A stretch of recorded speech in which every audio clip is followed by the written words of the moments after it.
All right, excellent. I'll call the meeting to order. First item of business is roll call. Commissioner Bryan? Here. Commissioner Doser is absent. Commissioner Miller is absent.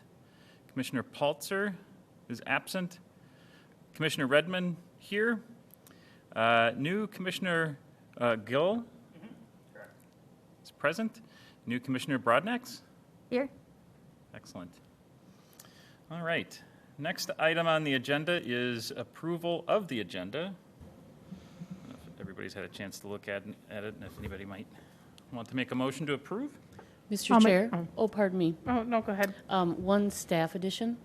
Yes. Under staff presentations, item E, Nature Center volunteer meet and greet. Excellent. Okay. Okay.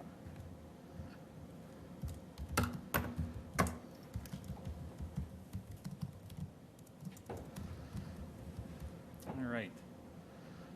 Would anybody make a motion to approve the agenda as amended? I make a motion to approve. Excellent. Motion by Brian. Is there a seconder? Second. Thank you. All in favor, say aye. Aye. Any opposed? All right, motion carries. We have an agenda. Next item is approval of minutes. I think we maybe have to hold on to that till next meeting because there's only two of us present. We were present here last time. That will work, and I can, if you just want to table those, and I'll bring that back next month. Yeah, why don't we do that? Hopefully we'll have more of us present. Okay. Next item is new business, oath of office and new member orientation.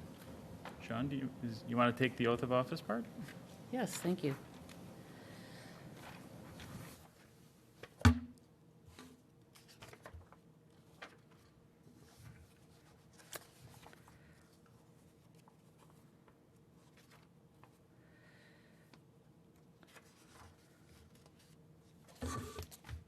Sorry for the delay.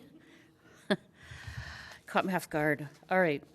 So, pursuant to state statute, section 358.04, all elected or appointed officials must swear an oath of office prior to conducting or participating in any business of the commission or the board. So, since we have new members here tonight, it would be beneficial for all of our commissioners that are present to take the oath of office. We like to do that yearly, and I believe the last time our commission took that was last year, and I believe Commissioner Bryan also has not taken that. So I did put the oath of office form in front of you, and so we will just raise our right hand, and I will swear you in. So you will just state your name and the rest of these words after me. So I, Ben Gill, do solemnly swear do solemnly swear that I will support the Constitution of the United States and the state of Minnesota, that I will support the Constitution of the United States and the states of Minnesota, and faithfully discharge the duties of the office of Commissioner of the Environmental and Natural Resources Commission and faithfully discharge the duties of the office of Commissioner of the Environmental and Natural Resources Commission in the city of Maplewood, in the county of Ramsey, and the state of Minnesota, in the city of Maplewood, in the county of Ramsey, and the state of Minnesota, to the best of my judgment and ability. to the best of my judgment and ability. Congratulations. It's official. So if you sign that, then I will subscribe and sign my name, and then we will submit that to our city clerk's office. So thank you for taking that.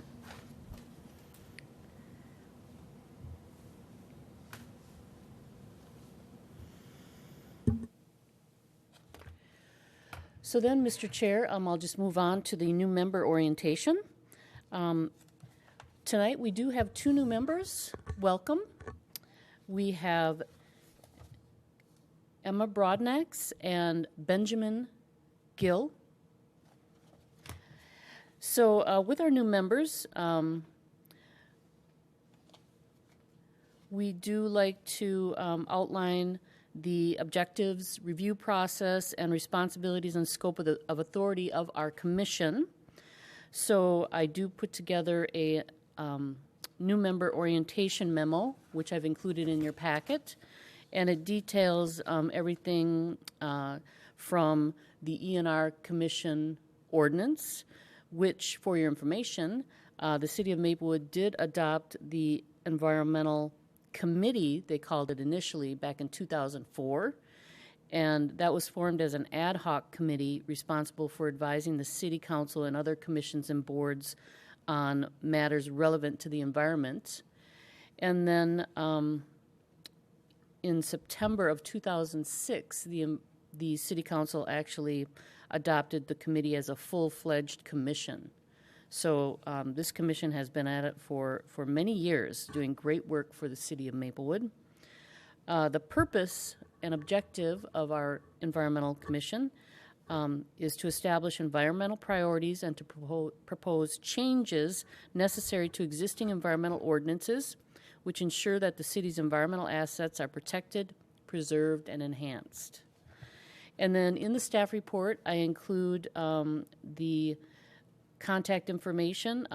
Again, Sean, I'm the staff liaison to this commission. And then I am currently in the Park and Natural Resources Department, so I have the contact information for my fellow employees there that also support this commission. It goes into details on the meetings, which of course are on the third Monday of each month. However, we usually have to reschedule the January and February meetings due to the holidays that fall on those Mondays. This commission did adopt rules of procedure, which I included in your packet. That was March 8th of 2010. And the rules of procedures complement the Environmental Natural Resources Ordinance and guide the commission in conducting the meetings here tonight.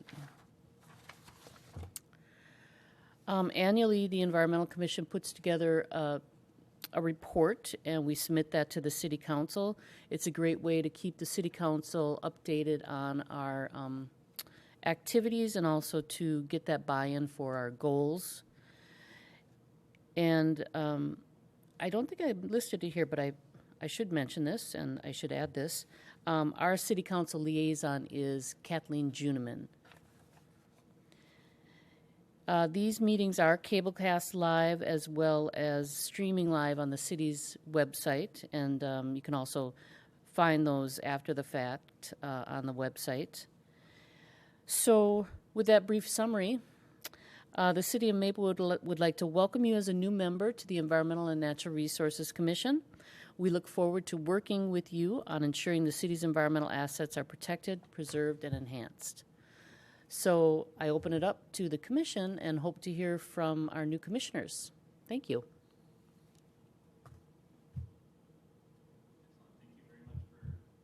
Thank you very much for going through that. Just wondering if maybe the new commissioners have any questions or if there's any observations or questions for Sean? I don't have any questions at this time, but I'm ready to learn and happy to be on board. Excellent. Thank you, Sean. I also don't have any questions, but excited to be here. Excellent. Did you want to share information about yourself? Sure. So I am a newer resident of Maplewood and Minnesota, I guess. I've only lived in Minnesota for about 3.5 years now. I originally resided on the east side of the Mississippi in Wisconsin, and moved to Maplewood about 15 months ago now, and just trying to immerse myself in the community. And I come from a professional and personal environmental background, so seeing this vacancy really excited me, and I applied, and here I am. Excellent. Well, welcome to Minnesota, Maplewood, and the commission. So, I've lived in Maplewood 4 or 5 years, somewhere in there. I pushed my button. And I work in HR, but I love, getting my hands dirty. I like gardening, and in my spare time, I also walk my 3 dogs just about anywhere I can find. And so I'm very excited to be here and work on this question. So thanks. Wonderful. Thank you. Welcome also. I'm here, and it's too bad Anne's not around because she's also another HR. Oh, that's right. Yeah. And Commissioner Paltzer is also into HR, so you can exchange HR war stories. Wonderful. All right, Sean, thank you very much. Unless there are any other comments or questions related to the orientation booklet, we can move on to the next item, which is unfinished business.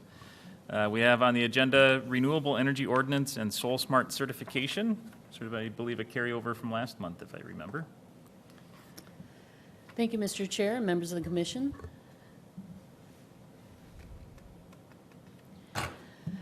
So for our new members, a little briefing. Last month, we reviewed our renewable energy ordinance and discussed our Soul Smart designation. So this is a carryover from that discussion. The Soul Smart program is a nationally recognized program. They work with cities to become more solar friendly. And the city of Maplewood has a silver designation. They have bronze, silver, and gold. And back in 2016, when we were designated at this level, the items that we accomplished are outlined here. The creation of an online permitting checklist. We had Soul Smart review our zoning codes and identified restrictions that intentionally or unintentionally prohibit solar PV development. In our ordinance, we allow solar by right as an accessory use in all zoning districts. And then we cross-train both inspection and permitting staff on solar PV. So that got us to the silver level. And then recently I had Soul Smart review our certification again. And the one item remaining for the city of Maplewood to become the gold certification is to post an online statement confirming a 3 business day turnaround time for small rooftop solar PV. And so I dug a little deeper into that, and what did that mean? So the Soul Smart program, they identify the city of Rolesville as a gold designation. And so I researched what they do for their 3-day permitting process and found that the key components there are, number one, having the clear details on the website, having an online permitting system, and finally,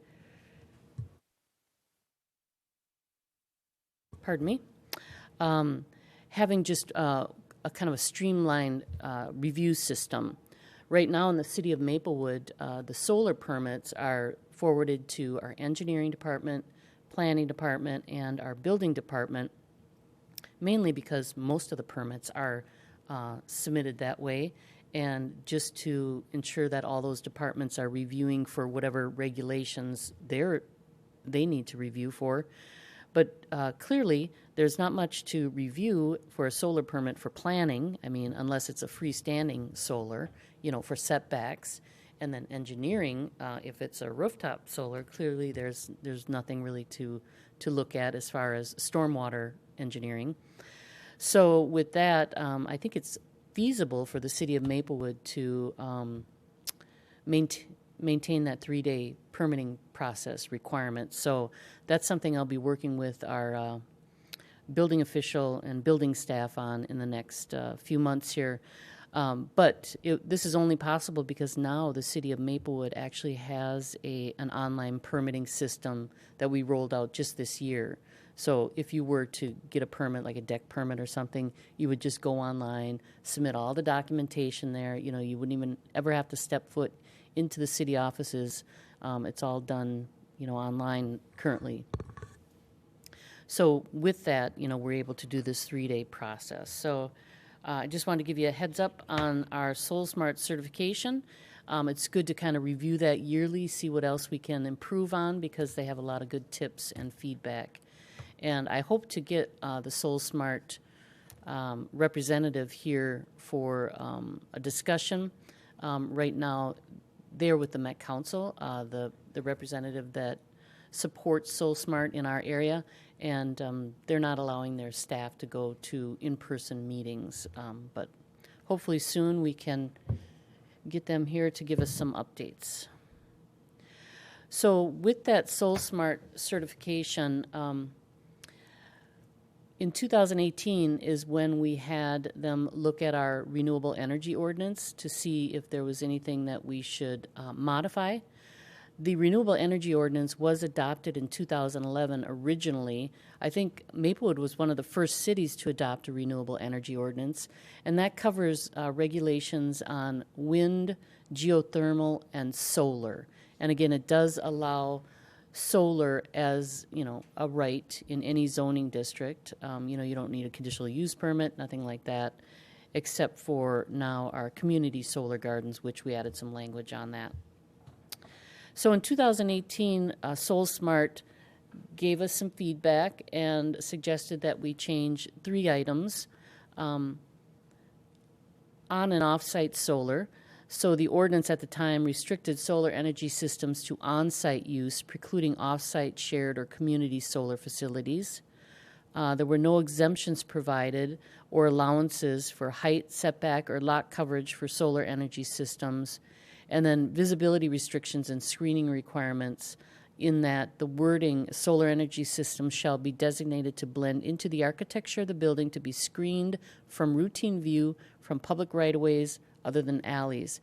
And they determined that could be interpreted to prevent a rooftop system that is not flush mounted. So with that, this commission in 2018 did a kind of an extensive review of the overall ordinance and finally adopted or recommended some changes 2018, at the end of 2018. And that ordinance, unfortunately, never made its way to the City Council. But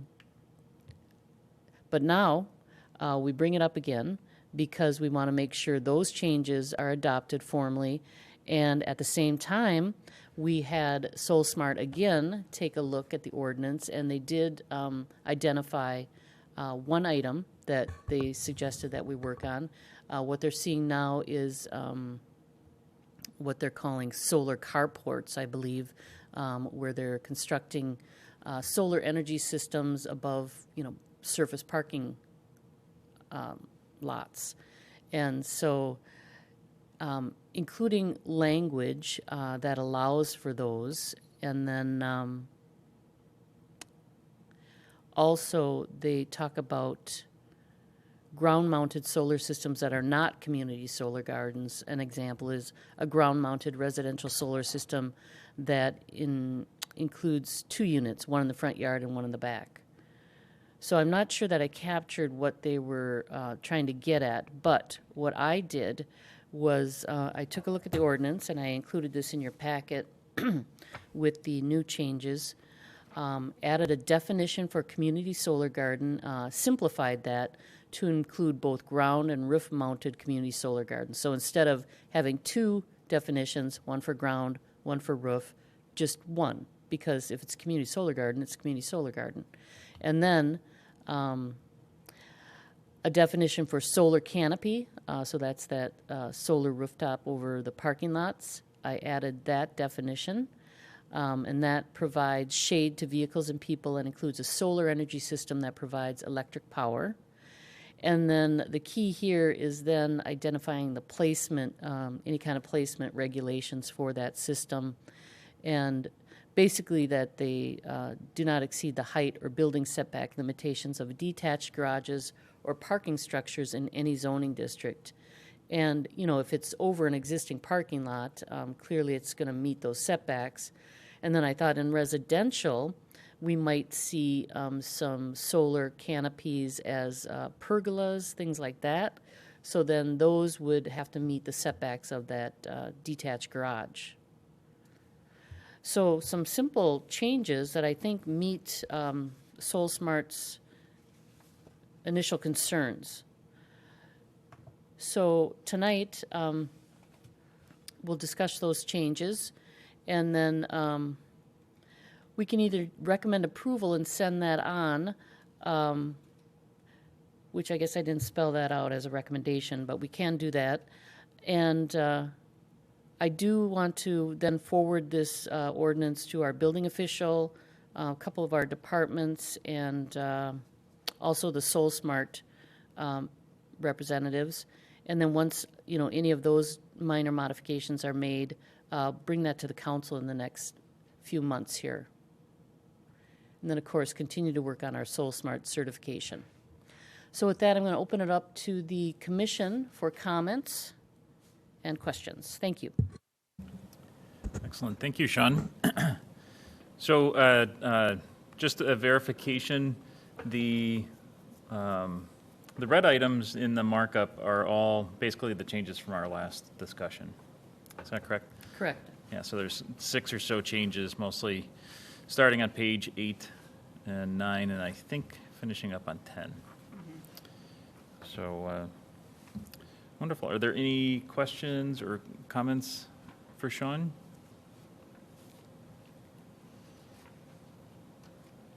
I, for one, was appreciative of the changes. I felt like they captured the conversation that we had pretty well last month, personally, from my perspective. I think the changes just clarify and hopefully streamline questions and concerns people may have. Yeah. Mr. Chair, what I struggled with is inclusion of explicit visibility allowances restrictions for ground-mounted solar systems that are not community solar gardens.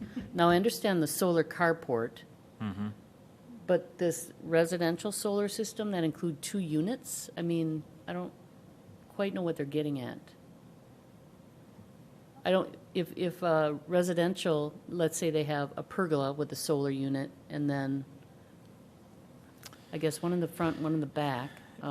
Yeah, I mean, the way that's worded, I would interpret it as meaning, because it says a ground-mounted residential solar system that includes 2 units, and then the example front yard and in the backyard.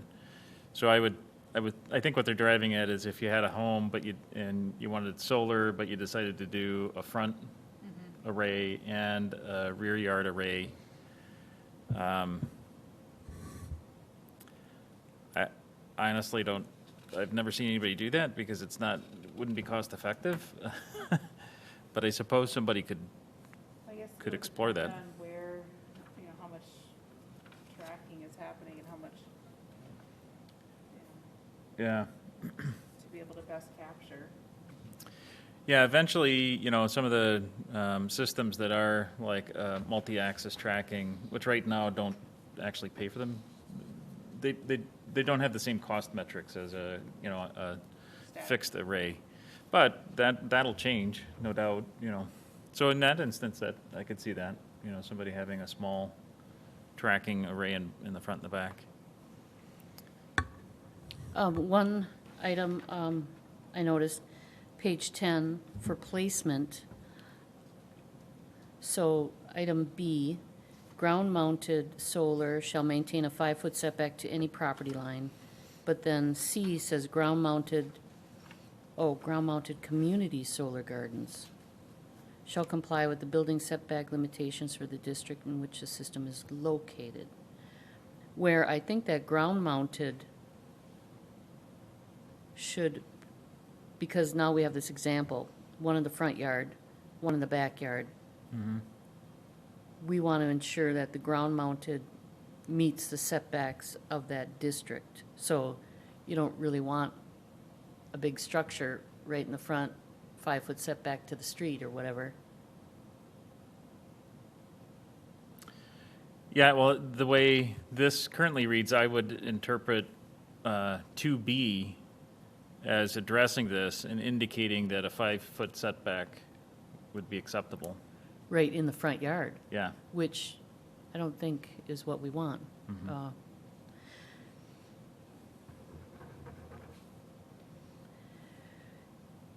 it should comply with the building setback, whatever that might be in the zoning district. I mean, this is an unfair question. So I preface that, but because you're like an encyclopedia of knowledge, I'm going to wing it and just see. Do you happen to know, like in a typical residential zone, what is the rear yard setback for buildings typically? 20% of the lot depth. Okay. And then front yard is usually 30 feet. Okay. 20% of the lot depth. Well, Okay. then they So that could couldn't be have like- any solar in the front yard if they have to meet the building setback. Yeah. But I think it should be addressed somehow that it's not, And Is it's unlikely we'll see this, right? Yeah. But maybe. Right. I don't see it, I find it unlikely, but Yeah. it does make sense for us to have clarity because as soon as we say that, somebody will want to do it. So you say, you recall front yard setback is 30 feet? 30. 30. For, So yeah. I mean, just from, from my perspective, yeah, I mean, I guess we could just change it to say that it that it maintains the setback, the building setback for the zone that it's in. That is the easiest. Anybody else have feelings about that or suggestions? I agree. To match whatever accessory dwellings or accessory structures to match those setbacks.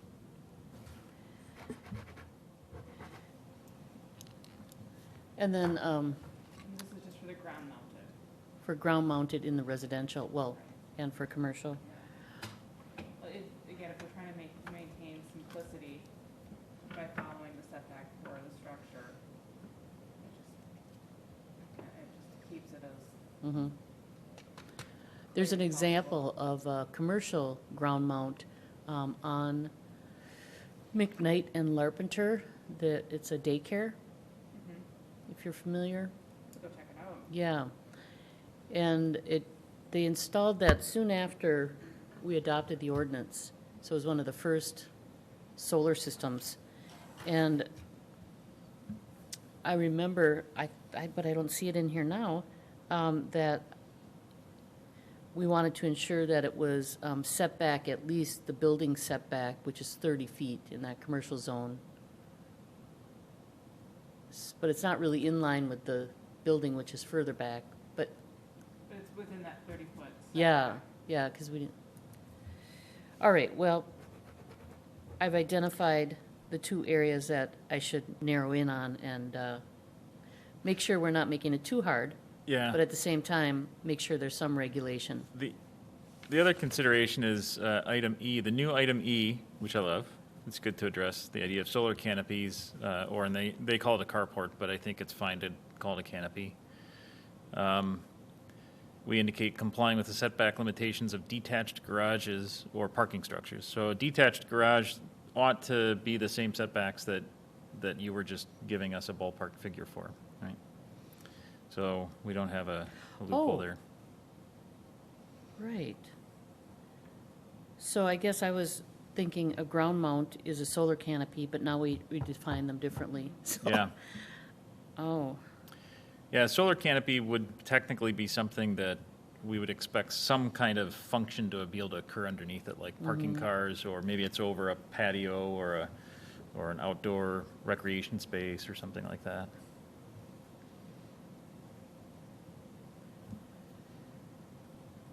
do you really have to define the two? I mean, they're both ground mounted, regardless of what's going on underneath.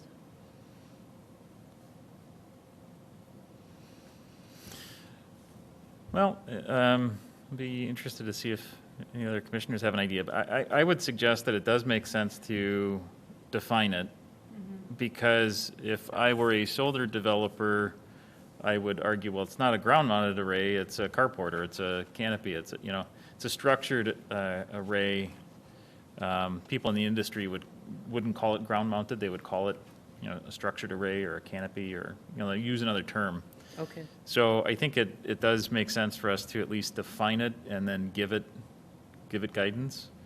or at least say solar canopies, carports, structured arrays meet the setback requirements of a ground mount. I mean, somehow to define it and link them. You've got the definition, at least for the ground mounted, separate, so I'm in agreement in that we should at least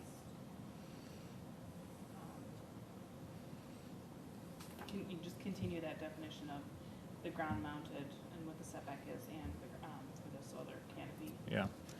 So we could combine B and E, say,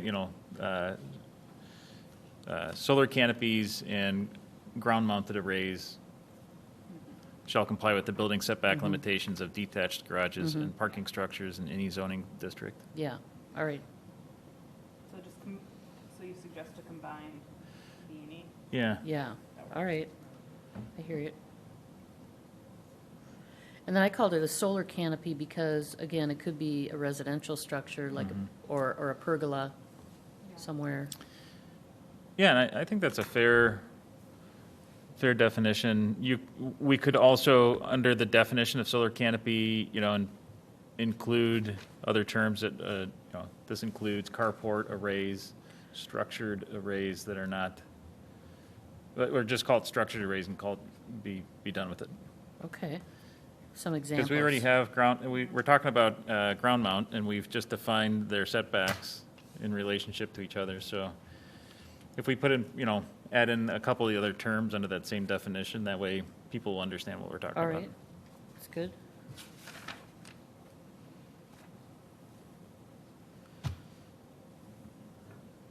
I think for providing examples, we should also include a note in there, including but not limited to.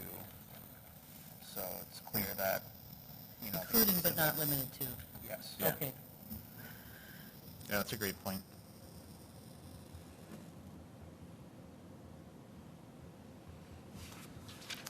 And to me, I think with those tweaks, we've addressed the 2 bullet points. Yeah, I feel comfortable that once those get made, that we can send it on up. Yeah. Excellent. And this ordinance that you're looking at, last month we had it, I included all the changes from 2018, but for simplicity, this is the draft ordinance with the changes from 2018, and then all the changes that are showing are the ones from last month. Yes. One other comment, Sean, too, that I just took a quick peek at the definitions again after our conversation here, and I see under the definitions we have ground-mounted panels, freestanding solar panels mounted to the ground by use of stabilizers or similar apparatus, which I think is fine. I just think we should be consistent that either, call it a ground-mounted array or just ground-mounted. I wouldn't call it ground-mounted panels necessarily because but whatever we define it as, back under 2B that we were just talking about, wherever that is, 2B/E, the one that we just combined, Yeah. we would just want to use the same terminology. Okay. Actually, that terminology is nice, ground-mounted SES. Yeah, solar energy system. Yeah. All right.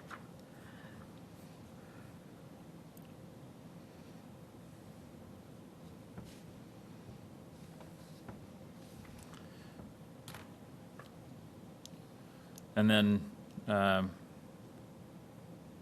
mind. That's probably fine. That's excellent. Thank you. Are there any other comments or questions? Sean, do you need anything from us? Well, we just finished up the big ordinance, Mississippi River Corridor Critical Area. So we had a little time. I wanted to button this up. And I'm wondering if you want to send this off, and I'll get the comments from the departments and SoulSmart, and there might be some minor changes, or do you want to see it back again? That's a great question. So that asks us if anyone would feel comfortable making a motion to approve this ordinance as noted this evening, recognizing that there may be some minor changes as it moves forward. Or do we want to see it come back? And also recognizing 2 new members who are new to the subject Yeah. matter. Well, and Um, also there are two members not present who were involved in the previous, Yeah. so that's more, Plus, it'd be nice to have kind of a carryover, and maybe I'll try and get the Soul Smart representative. I don't know, something. Maybe they'll show up. Maybe we'll be at Zoom at that point. Who knows? And then it will kind of be our year-end celebration before we tackle something big, because you don't want to just start in on something big in December, right? I suppose that's we've true. got planned for us in January. Well, hang on. No, we'll have a goal setting or review our work plan in January and all work together on what we feel is important to address next. Yeah, that's the one challenging yet nice thing about this commission is, you know, a lot of it is just driven by the commissioners and not, you know, actively reviewing items that just come in. Sure. So we'll look at the important things that we need to deal with from our comp plan. We did a lot of planning there on climate and energy, urban foods, urban farming, and take a look at our new climate adaptation plan. You know, so we've done a lot of planning, and now we have to work on implementing. So there's a lot of work to be done. So we can all discuss that in January. That sounds excellent. So I think what I'm hearing is that I'll get all that feedback, and then we'll bring it back one more time Yes. in December. To move it from unfinished to finished. Exactly. Wonderful. Thank Well, you, Sean. Thank you for your comments. Okay, the next item is visitor presentations, which we do not have any.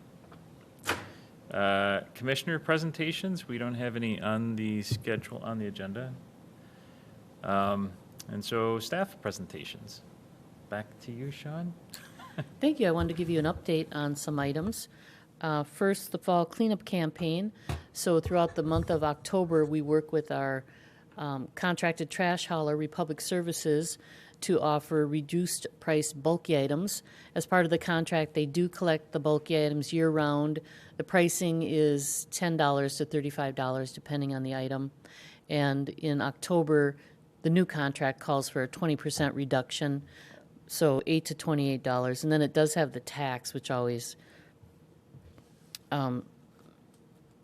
startles people because, you know, it's like 37% tax when you get the Minnesota solid waste tax and the environmental the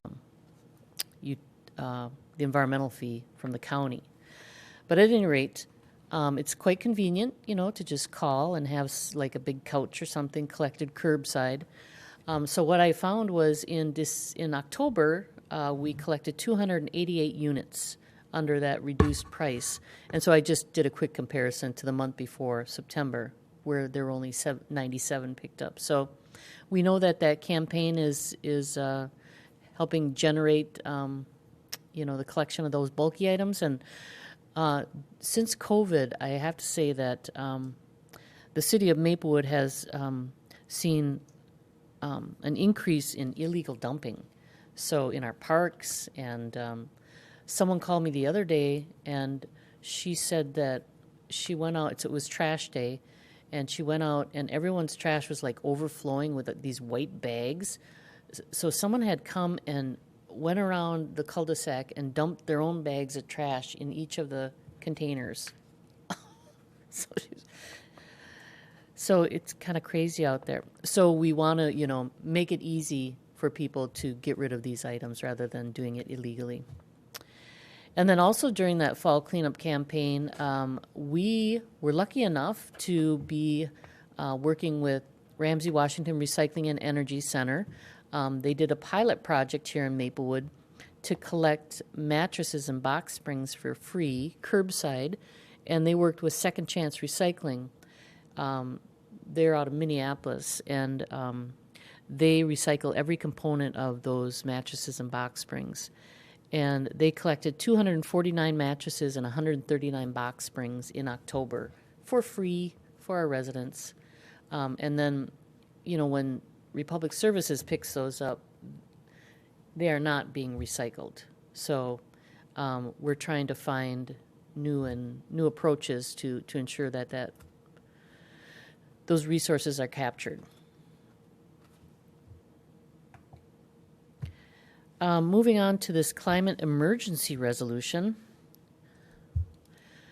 So the Great Plains Institute and local government leaders, including the City of St. Louis Park, have been meeting and talking about what local governments can do to spur on some action at the legislature to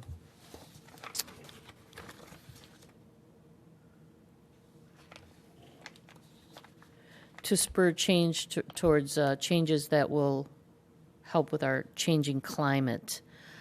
So I attended a webinar last month, and they are calling on all local governments in the Twin City area, well, Minnesota, to pass a resolution, climate emergency resolution.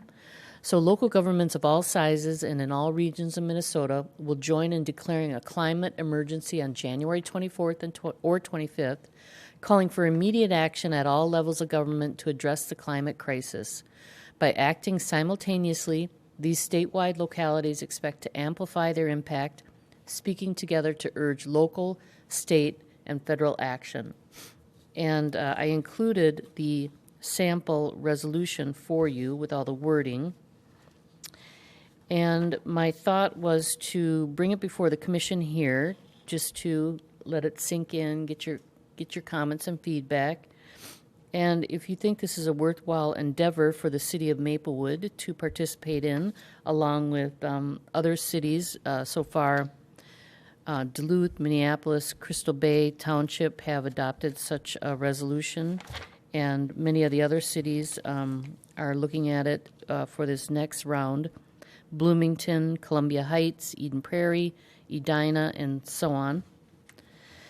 And so if you think it's a worthwhile action, we'll bring it back next month for formal action and recommendation to our city council. And then it will go on, and then the city council can consider that in January, and if it's passed, will be signed on along with these other communities. So I'll pause for questions, comments, and feedback. Thank you, Sean. Any questions, comments? I think it's a great idea. I think we should bring it back next month for a formal resolution. Excellent. Any other thoughts or comments? Yeah, I agree. It sounds great.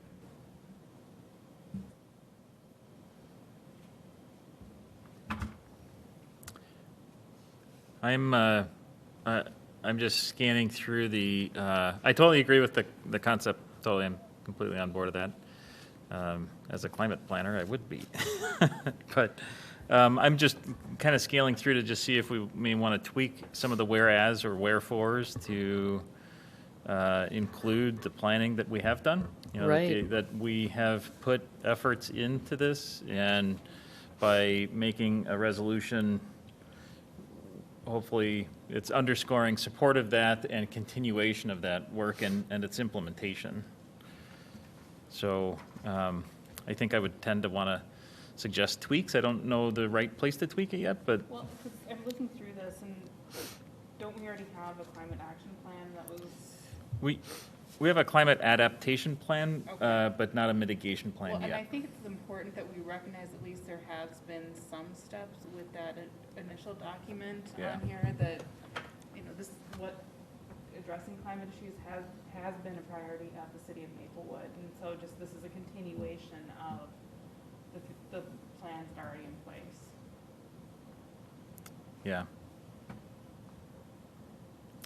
And so the be it further result, so some whereas or wherefore related to the work, recognizing what we have done, and then under the be it further resolved, I feel like the first bullet we would maybe want to pull into two. One that relates to implementing and continuing to support the implementation of the climate adaptation plan, and the second one related to creating the climate mitigation plan, or greenhouse gas mitigation plan, because they're sort of sister parts of the issue. And then, creating a sustainability and resilience committee. I think that's us, unless we think that there needs to be another commission.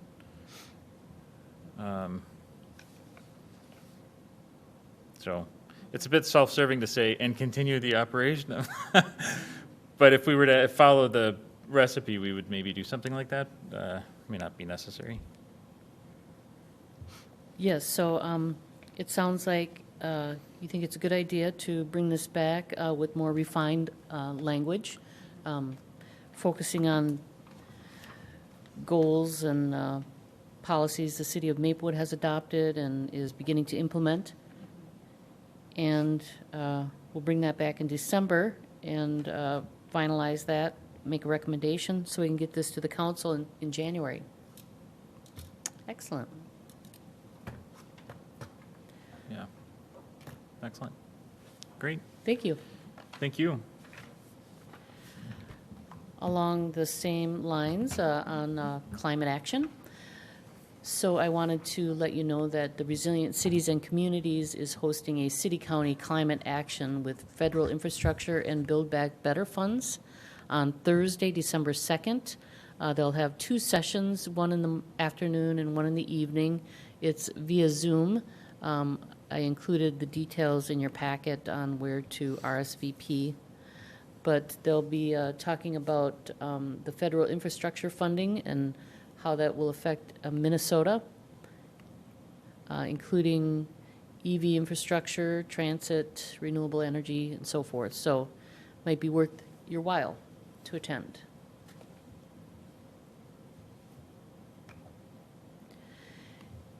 The January and February 2020 meeting dates, again, they fall on holidays, Martin Luther King holiday and President's Day. So I'm proposing to reschedule them to Tuesday, January 25th and Tuesday, February 22nd. So I'll send out an email reminder and see if anyone has any concerns with those dates. We have to work around other commission meetings that are attending, here in this council chambers. So these seem to work. And then finally, I wanted to let you know that, I told you that our new little department, we're little because there's 4 of us, the Parks and Natural Resources Department is our new name. And we have our park manager, our recreation supervisor, natural resource coordinator, and myself, and we're all now housed down at the Nature Center. Of course, the naturalists are no longer there. They lost their jobs with budget cuts during COVID, unfortunately. But it's still, we're trying to keep the spirit of the Nature Center alive. And there is a lot to do, and we want to bring that back with our volunteers. And we are hosting a little meet and greet on, and I'm sorry, I just thought, why don't we invite you guys? So the invite did go out to the regular volunteers, I think it was 2 weeks ago, but we're holding a meet and greet on Wednesday, November 17th, from 2:30 to 4. If you are available, please stop on down and say hello. Otherwise, I'll send you out some information on what we talked about and some opportunities to volunteer at the Nature Center or in our, natural areas at the city. Are they brought back the existing Nature Center volunteers? Yes, it's, Or is it, notified the okay. people that were volunteering previously. Is there a volunteer coordinator, or how are they wrangling volunteers? Well, I had heard some buzz about me being the volunteer coordinator. Okay. So you basically been volunteered to volunteer. Yeah, it'll be fun. But so far, Carol Gurnis, who is our natural resource coordinator, she was a naturalist at the Nature Center, and so she's got that history background. So she's right now done the outreach to the previous volunteers. So we're kind of figuring things out. We'll talk later. Yeah, can you volunteer to be my volunteer coordinator? No, but I can volunteer to be a volunteer. We'll talk later. It's like herding cats, I understand. We'll talk later. Yeah, absolutely. Thank you. So again, that's this Wednesday, but I am going to send you details on what we'll be discussing, so you know of the opportunities. The Environmental Commission ordinance actually includes some language that says this commission will support the Nature Center. So let's do it. All right. Let's do it. Thank you. Excellent. Thank you very much, Sean. Wonderful content. Do we have, that's the end of our agenda. Do we have a motion to adjourn? I motion to adjourn. Motion to adjourn made. Is there a second? I second. Excellent. Motion made by Commissioner Bryan, seconded by Commissioner Bordnax. And all in favor, say aye. Aye. Any opposed? Aye. Motion carries.